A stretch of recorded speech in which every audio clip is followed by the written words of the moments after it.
Hello and welcome to Global Order. My name is Ishan Dhar. Today we're going to be joined by a very special guest, Mr. Vijay Gokhale, who has been India's ambassador to Beijing and also India's foreign secretary in the past. He is also undoubtedly one of our foremost strategic minds on China, with several books to his credit. But today we're going to discuss his latest contribution, China's Wars, the politics and diplomacy behind China's military coercion, a strategic challenge that faces many countries today, including India. The book also helps anticipate China's military coercion, and there are many lessons to learn. Do stay tuned. This is a conversation you don't want to miss.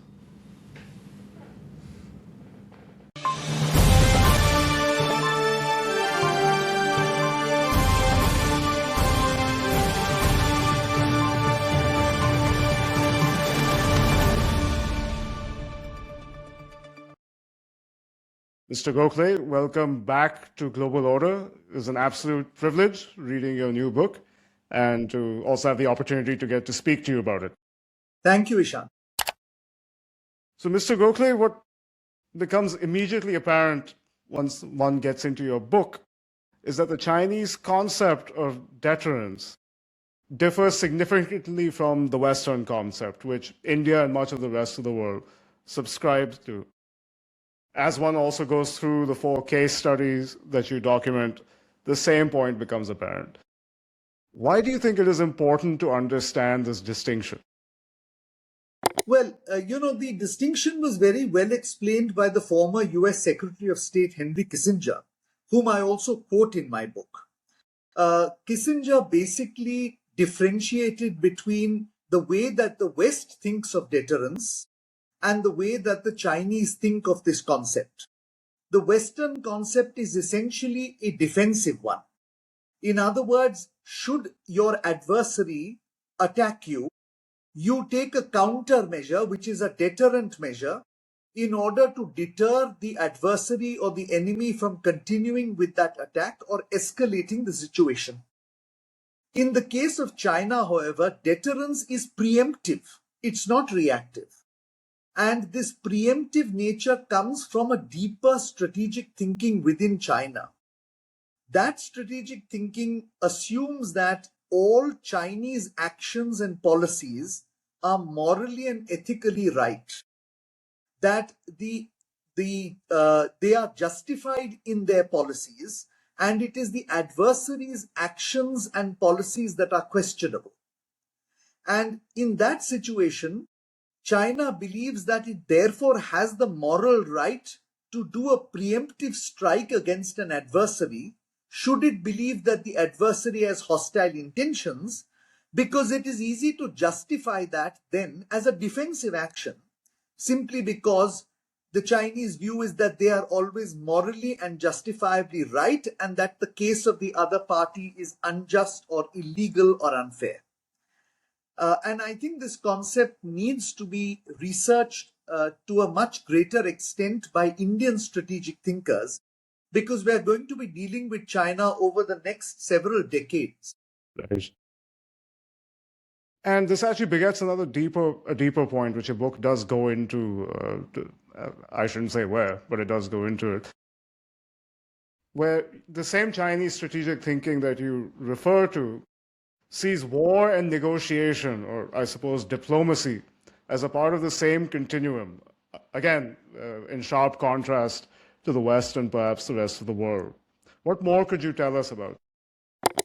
So I think the idea, so far as Chinese strategic thinking is concerned, is that there is no clear defining line between a situation of conflict and a situation of peace. That at any time in history, both conflict and peace coexist. And it is a matter of then working towards minimizing the conflict and extending the possibilities or benefits of peace.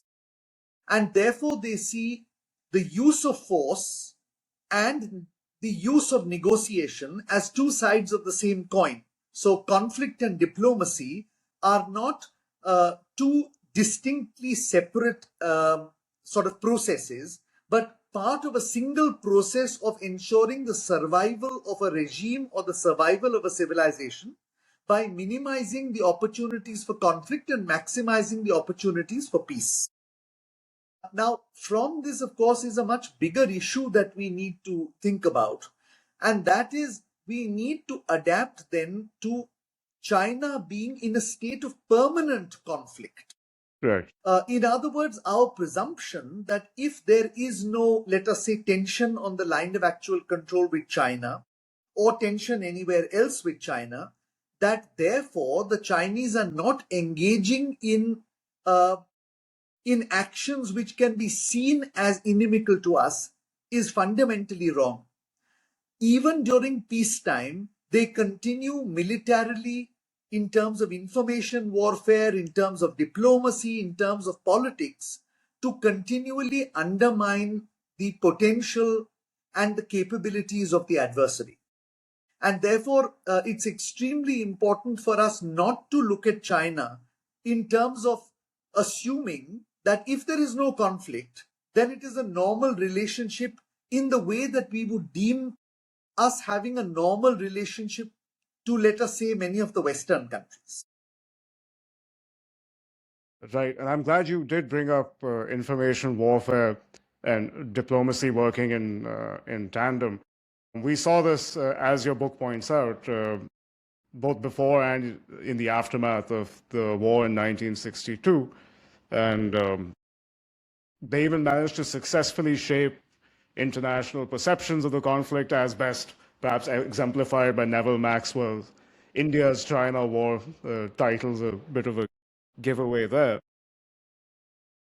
What role did this information warfare and diplomacy play when it came to our own psyche as far as China is concerned?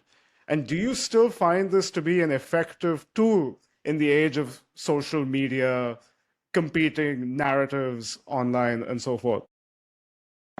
So, propaganda or information warfare, to my understanding, Ishan, has been a core, shall we say, tool in the toolkit of the Chinese Communist Party from its very inception. Right. I think messaging, or what the Chinese call discourse power or discursive power, is one of the two forces that the Communist Party used to shape public opinion and eventually to gain power.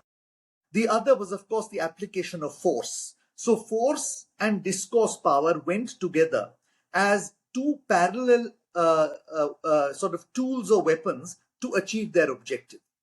And the narrative part is important even domestically, because the narrative is what ensures that the public remains wedded to the idea that the Chinese Communist Party is the defender of China, and that without the Chinese Communist Party, there will be no peace or prosperity for the people of China.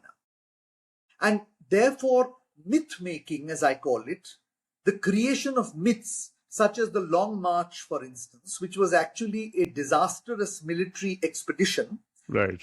is part of the Chinese thinking. And this has extended after 1949 into its diplomacy. And it is closely integrated with war strategies or conflict strategies. So that I give examples, for instance, in the various crises that I have talked about, of how the top leadership decided on an information warfare strategy or on a course of diplomatic action in close conjunction with their military operational plans. Right. And this is one of the strengths of the Chinese Communist Party and the People's Republic of China, that they synergize in advance how they will act militarily on the ground, diplomatically at the negotiating table, and over the airwaves in order to control and shape public opinion in a holistic way to wage a war against the adversary. Now, I would think that in the modern era, when we are in a digital age, when information is widespread, the problem is even more acute. Because with the internet and with social media, the capacity and, for that matter, even the willingness of democratic governments to control or manipulate this digital space is shrinking. It's becoming easier and easier for ordinary people to access information which the government may not wish them to have, or which may be harmful from the government's perspective, and to then make it viral within a matter of seconds. So it actually multiplies the capability of the Chinese to spread their narrative across the world. Conversely, the problem for democratic societies like ours, or the United States, for instance, or Japan, is that we find it difficult to do the same or to reciprocate this where China is concerned, simply because they have a great internet firewall. Many of the social media applications are banned in China, Correct. and the censorship is so continuous and so heavy that very little of the narrative that we might wish to shape the Chinese mind with actually is able to get through.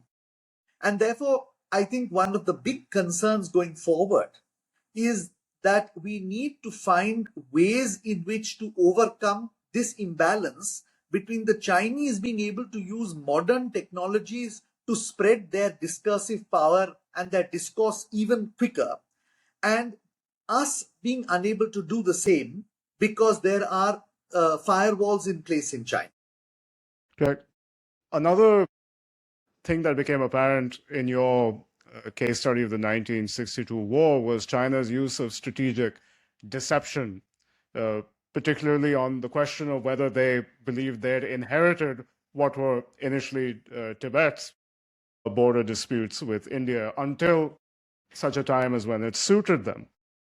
How does one contend with that? Is that a challenge that countries are effectively dealing with China in some sort of adversarial equation? How have these countries, including India, been able to address this issue or even overcome it, if at all? Well, strategic deception, of course, is a part of the toolkit of all nations, irrespective of the political system they follow and right through history. But in the case of China, I think we need to pay particular attention because it has become part of the Chinese game plan, not simply to, in a sense, mold public opinion, but to actually condition public opinion to accept the Chinese line as the correct one. And we have only to look at the manner in which the West, for example, refused to look at anything negative about China for at least a quarter century between 1990 and 2015 to Correct. understand how well the Chinese were able to tell their story and to convince the West that they were not harming the West, that the West was going to benefit greatly from them, that they were not going to catch up with them, that they were willing to discuss everything, including the situation relating to human rights and democracy and so on, and how easily the West fell for that narrative. So I think that is where China's strategic deception gains in advantage over that of many others. It appears to be credible. It is able to spin a narrative which resonates with public opinion everywhere, not just in China, but outside China, and is believable. And as I said in reply to an earlier question, this is because even in peacetime, the Chinese are constantly making an assessment of how their narrative can land better in democratic societies. They are finding channels through which they push their messaging. They are looking at themes that will resonate in individual countries, because each of us have our own traits and characteristics, and the way you would tell the story in Washington would not be the same way as you would tell the story in New Delhi and Tokyo. And now with the social media, they are able to embed messaging way before a potential conflict or a conflict, such that at the time of the conflict, it doesn't even appear as if the Chinese are managing the messaging, because by then they have created enough of a momentum for it to look like part of a domestic debate. And there are a number of very good studies done in the United States on the way in which China, for instance, today is using artificial intelligence or big data to craft these narratives And these are not just tailored to an individual country, but even to segments in an individual country, about how, for instance, the younger people would think, or what would it be, how we could influence maybe one of the genders, or how you could use language to, for instance, in multilingual countries, shape public opinion. And I would recommend for your listeners, there are a couple of good studies, one done by the Rand Corporation, another by Microsoft itself, Wow. on this particular subject of how AI is being used by the Chinese to actually sharpen their messaging in order to shape and condition people in other countries to their point of view. Oh, wow. That is quite innovative and shows there is an ever evolving process. Another key driver of Chinese military coercion, which you look at in your book, is that the fact that, at least in these four case studies and even beyond, there's always been a domestic impetus of some kind that has, in tandem with other factors, driven the decision to adopt military coercion, be it the aftermath of the Great Leap Forward, the Cultural Revolution, crises of leadership, and so forth. So would monitoring events in China, I guess, domestic issues, is that one way to potentially anticipate a future crisis of military coercion? Is that possible with today's China or no? Absolutely. In fact, again, domestic politics has an impact on the foreign policies of all countries. But in the case of autocracies or authoritarian regimes, the opaqueness of the political system does not allow you to read the true intentions of its leadership or government. For instance, in India, in the run up to any conflict that India might face or engage in, there are statements made by leaders, there are press conferences held, there are questions answered in parliament, there are issues raised by civil society, which various members of the government address in their own way. In other words, there are plenty of indications, because of the free media and the freedom of speech and expression, for the opposing side or the adversary to gauge, at least in broad terms, how the government of India thinks about potential conflict with another country.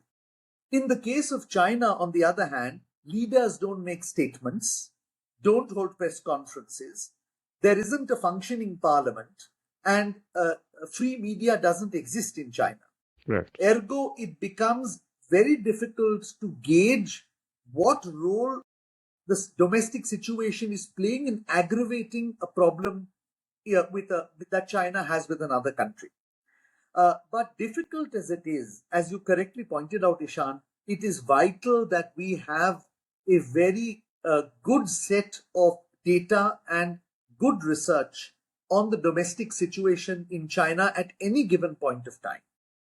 Because all the 5 case studies that I have done, because I've also done one relating to the 1990s and the 2000s, the so-called grey zone conflict, very clearly establish that there were major domestic political problems inside China almost at the time when they were engaging in external conflict with a neighbor or another country.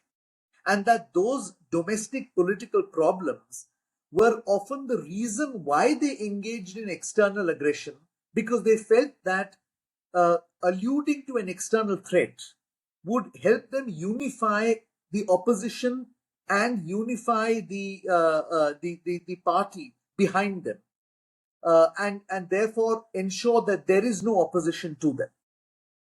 So now this will require a whole set of people who are fluent in the language, but more important, fluent in well-versed in domestic politics, understanding personalities, understanding the past history, as well as the organization and structure of the party and its relation to the state.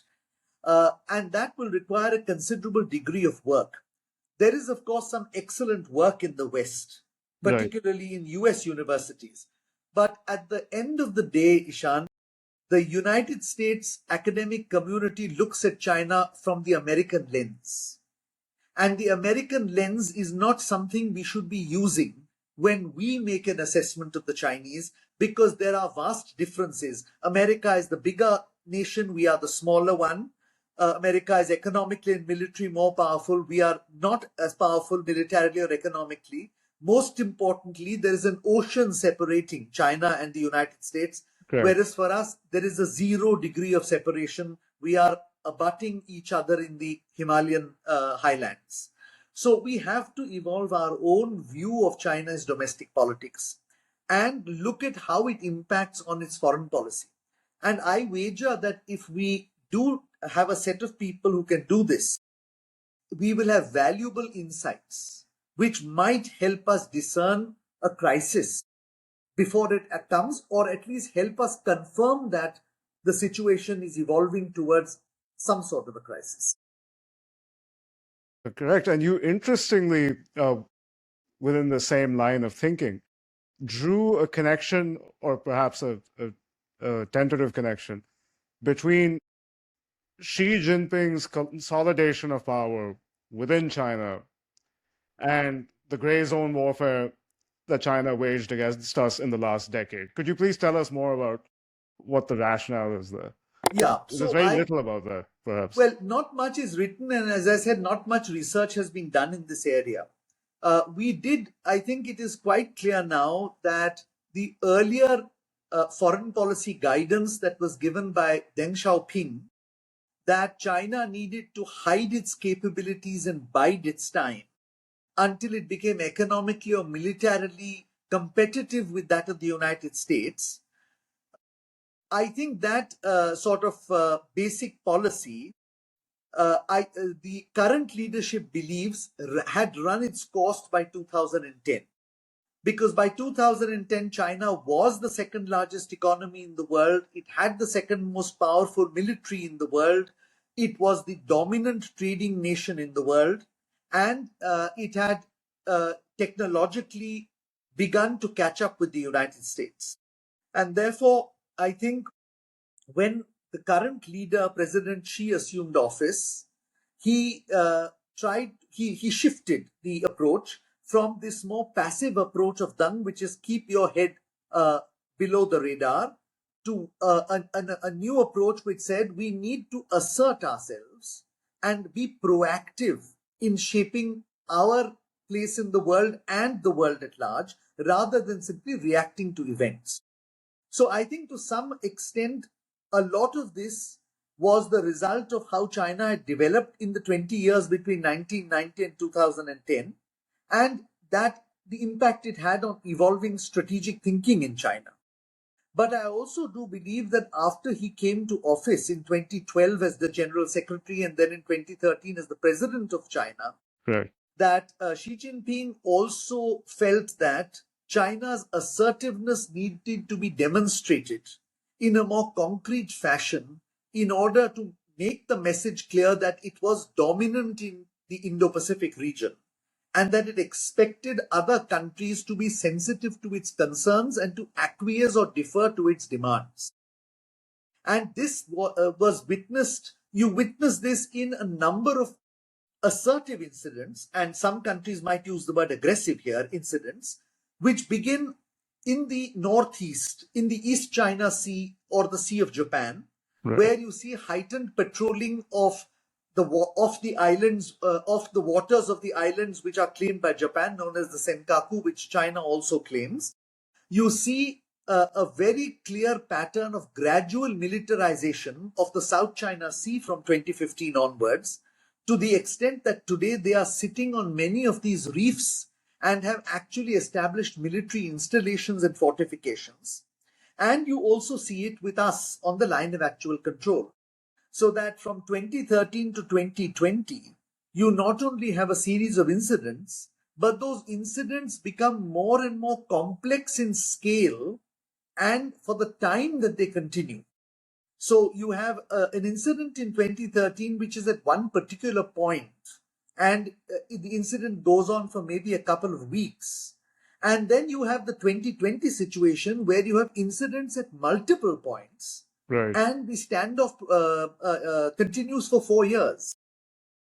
So I think that we have to therefore presume that the more assertive Chinese approach is now being reflected on the ground vis-a-vis all the neighbors with which it perceives to have problems with: Japan, the Philippines, Vietnam, Korea, and India. Right. And I think before we proceed further, our audience would also benefit from, you use the term gray zone warfare, gray zone coercion. What exactly that means within the Chinese context? There are many definitions of gray zone coercion, and I don't think there is a single accepted definition. But I think broadly what gray zone coercion means is the use of military force or the threat of use of military force in a manner that puts it below the threshold of full-fledged military conflict. In other words, you either threaten the use of force or use very limited force for a very limited period of time to intimidate the adversary, and the idea you seek to project is that if the adversary responds, then China can escalate further, and that will lead to an all-round conflict which the adversary may not wish to have. Engaging. And therefore you try to get the adversary to exercise self-restraint. And that self-restraint essentially means that you accept the status quo as defined by China, because by then China has already moved on certain issues and then used military force or threatened to use military force if you retaliate against it. So typical examples of grey zone coercion are precisely what they are doing on the line of actual control. What the Galwan incident, where they used limited force to prevent Indian patrols from reaching certain traditional patrolling points, but did not create a situation where India felt that it needed to engage in a full-blown conflict because it was threatening India. Of course, it's another matter that India countered by also doing a similar action in another part of the boundary, after which the Chinese negotiated. But that's not the subject of today's talk. Yes. But you see grey zone situations vis-a-vis the Philippines as well, as I have explained in my book. So China gradually begins to claim islands which belong to the Philippines, or where the Philippines' presence has existed for decades. You push the Philippines out, you change the status quo, and then you place just enough military force to signal to the Philippines that if they wish to regain these islands with the use of their military, they are risking a huge conflict with a much stronger power. And therefore, in that grey zone, they gradually encroach on islands in the South China Sea, and the Philippines feels restrained because it doesn't want to precipitate a conflict it knows it cannot win. That's an interesting point you raised, because you even quoted Mao Zedong early on in the book, essentially exhorting his fellow party members to not engage in military coercion unless victory was assured. Is this still a very important part of the doctrine, or has it moved beyond that? Absolutely. You must understand that the Communist Party's legitimacy depends on its ability to meet the economic and national security aspirations of its people. It has no mandate as a democratic government has, given to it by the people every 4 or 5 or 3 years. And therefore, it sees a failure to either ensure that there is economic well-being or national security as a potential threat to its own survival in power. And therefore, it is absolutely vital for them to ensure that they win in whatever they do. If they apply economic sanctions, they must be seen to be coming out the winner. If they apply some other sort of pressure on a country, they must be seen to be benefiting from it. And if they actually deploy the military or use the military, then too they need to tell their people that they have achieved their objective and that the adversary has been roundly defeated. If they are unable to do so, if the outcome is indeterminate or in a gray area, then automatically they lose. And I don't think the Chinese Communist Party or its leaders want to put themselves in that position where they might have to explain to the Chinese people that they engaged in this sort of a military adventure without achieving their objectives. So I would absolutely say that for the Chinese Communist Party, guarantee of victory is a vital precondition for launching a military conflict or even for engaging in gray zone military coercion. In the book, you quote a study, and you mentioned the similar threshold just now. That study concluded that China is likely to prefer gray zone coercion as long as actions beyond that threshold entail significant economic, political, diplomatic, and military costs, obviously. Do you feel that that threshold is liable to erode anywhere today when it comes to China's neighbors? And what factors could really drive that change realistically? Well, I mean, if I put myself in the Chinese shoes, I think at this stage, with the economy growing and with prosperity increasing, the last thing I would want to do is endanger this by having a conflict with an adversary, even if the adversary is smaller, if the adversary can exact significant damage upon you. And we have seen very recently, Ishan, in the Iran war, that although the United States was the overwhelmingly dominant military and technological power, Iran, even in its debilitated condition, was able to inflict very significant damage on American allies and on American military assets and bases in the region. Correct. Now, of course, China's neighbors from the northeast to the southwest are far stronger than Iran in terms of their capabilities. And so the question is, would it be wise to initiate a conflict without any guarantee that the adversary can also inflict significant damage upon the Chinese economy, which may be difficult to explain to the Chinese people or which might actually set back the Chinese economy? And if that is the consideration, then I think China would continue to prefer gray zone coercion, simply because its sheer size, economically, militarily, technologically, and geographically, itself ensures that it has a dominant voice, that it will play a dominant role, and that as it gets stronger, it will be able to get its way, simply because of its power, as what it calls comprehensive national power. Now, of course, there is one situation in which I think conflict will become inevitable. And that is if they face an existential threat from the United States, which is their long-term adversary. And if they feel that partners or allies of the United States would join them in attacking the People's Republic of China. In those circumstances, I would think that it would override the common sense approach that there is no need to go to conflict with a neighbor because you don't want your economy to be damaged. Because in this case, they're in an existential situation with their peer adversary. Yes, and you have also argued in the book that China doesn't view India as a peer adversary, as at least not as of yet, despite our own aspirations at the moment.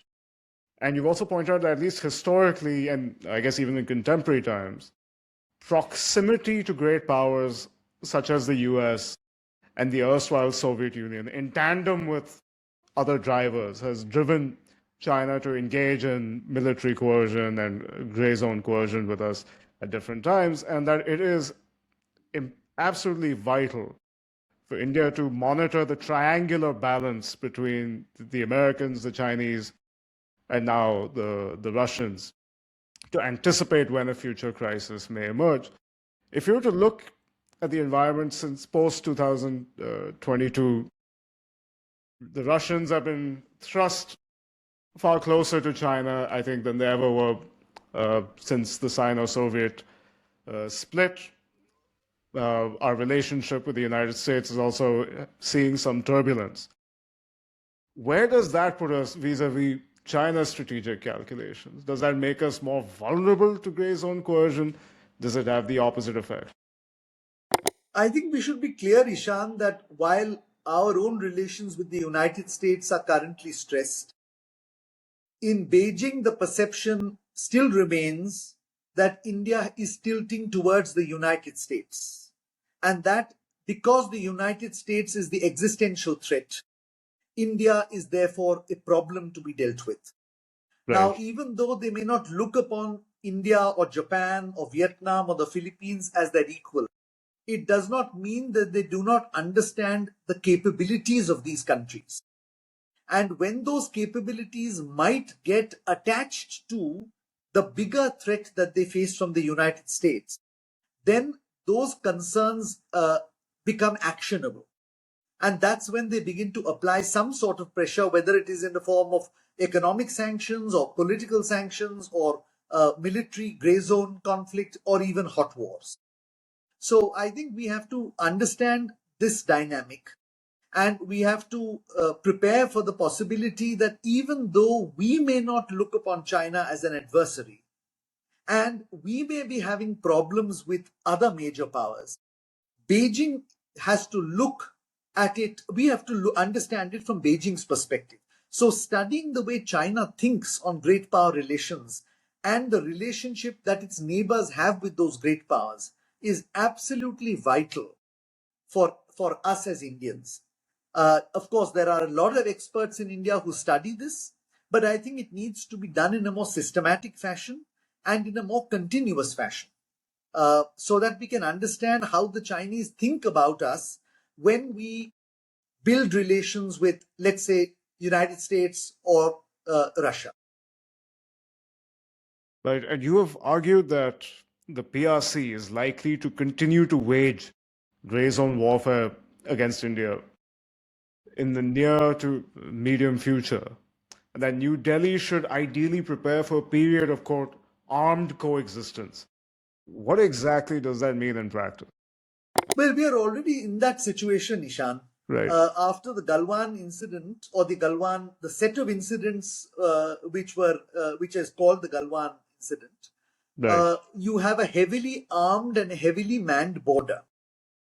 And they have a heavily armed and a heavily manned deployment on the opposite side of that line of actual control.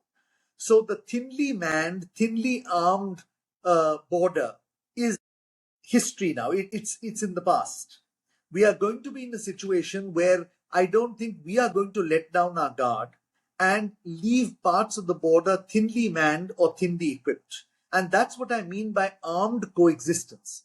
The word coexistence suggests that we are not in conflict, that we are able to have a stable or predictable relationship, but that it will be in a situation where the border is heavily armed. Now, of course, a corollary of that is that therefore the Chinese are likely to continue with the gray zone warfare that they are engaging in below the threshold of conflict, because they see that as a relatively safe, and I use the word safe loosely, as a safe and reliable way to maintain pressure on India financially as well as militarily without provoking India into taking some more drastic action. So armed coexistence is going to mean a heavily armed border. And I think we are going to see along that heavily armed border efforts by the Chinese to build pressure on particular points at particular points of time, either to message us about something or simply just to keep us on the back foot. And before we close off, when you, in your understanding of the 1962 war, the Tibet issue was a source of tension for the PRC, accepting His Holiness the Dalai Lama as a refugee in India and so forth. It is carried on. Do you potentially see, when there is a succession crisis, or likely to be a succession crisis for the Dalai Lama institution, Do you think India will be subjected to more gray zone warfare then? Well, that's difficult to say, Ishan. What is clear is that as far as China was concerned, Tibet was front and center in the 1962 conflict. And it remains a highly sensitive problem for the Chinese today. And you can understand this when you realize that even 60 years after His Holiness the 14th Dalai Lama fled from Tibet, his hold on the spiritual thinking of the Tibetan people is still as it was in 1959. Right. In other words, after 60 years of change and indoctrination and even giving the Tibetans a better life, the view that the institution of the Dalai Lama is essential part of Tibetan culture, and the presumption that the Dalai Lama is the teacher of the Tibetan people has not changed. Now, I have written a paper for the Carnegie Endowment of International Peace, the India branch of that. It's on the Carnegie India website, of the implications when the time comes to select the next Dalai Lama. I won't go into it in much detail, Right. but what I would like to say here, if anybody is interested in reading that paper, they can read it, is that yes, it will be a major issue between India and China.